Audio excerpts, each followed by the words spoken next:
PTI chairman के Adiala jail मुंतकिल करण की दरख्वास्त बुधणी अॼु थींदी। पीटीआई चेयरमैन के अटक जेल में अडियाला जेल मुंतकिल करण लाइ इस्लामाबाद हाई कोर्ट में दरख्वास्त बुधणी थींदी।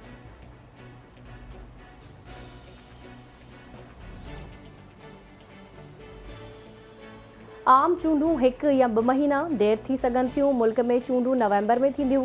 बचाव ऐं वफ़ाक़ी वज़ीर ख्वाजा आसिफ जो पढ़ियई ख़बरूं इदारे खे इंटरव्यू चवे थो 9 अगस्त जी शाम जो असेंबली टोड़ी वेंदी, जंहिंखां पोइ आइन मूजिबि 90 ॾींहनि में चूंडू कराइण ज़रूरी हूंदियूं। मख़सूस हालतुनि में इलेक्शन कमीशन 1 खां 2 महीना देर करे सघे थो।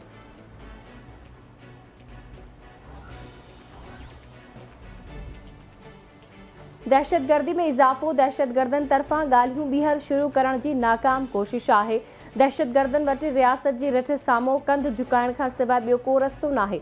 Army chief general Asim Munir जो पेशावर में तारीख़ी ग्रैंड जिरगे खे ख़िताब। संदसि चवणु आहे त फ़ौज समेत सिक्योरिटी जा समूरा इदारा ऐं पाकिस्तान जो अवाम हिकु आहे। जेके माण्हू अमन खे बर्बाद करणु चाहिनि था उहे असां मां नाहिनि। इस्लाम सलामती ऐं अमन जो दीन आहे। जिन दीन खे दहशतगर्दीअ जे वर चाढ़े छॾियो आहे उन्हनि खे जवाबु ॾियणो पवंदो। दुनिया जी का बि ताक़त पाकिस्तान जो कुझु बि नथी बिगाड़े सघे। असां अल्लाह जे रस्ते में जहाद करे विया आहियूं ऐं कामयाबी असांजी ई थींदी।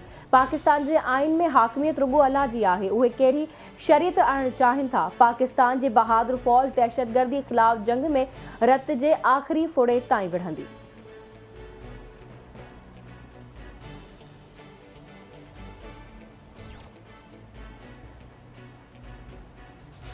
पीटीआई चेयरमैन की गिरफ्तारी मकफ़ाते अमल आहे। असांजी कोशिश रही त हमेशा वॾनि जे उम्मीदनि ते पूरा लहूं। अहिड़ो कमु न थिए जंहिंसां टी क़ुवत खे फ़ाइदो मिले।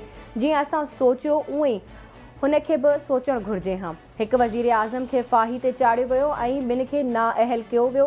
पोइ बि असां रेड लाइन क्रॉस न कई। पढ़ियई वज़ीर बिलावल भुट्टो ज़रदारी जो क़ौमी असेंबली में ख़िताब। बेएतमादी रिथ जे ज़रिए सिलेक्टेड वज़ीर आज़म खे घर भेड़ो कयो वियो।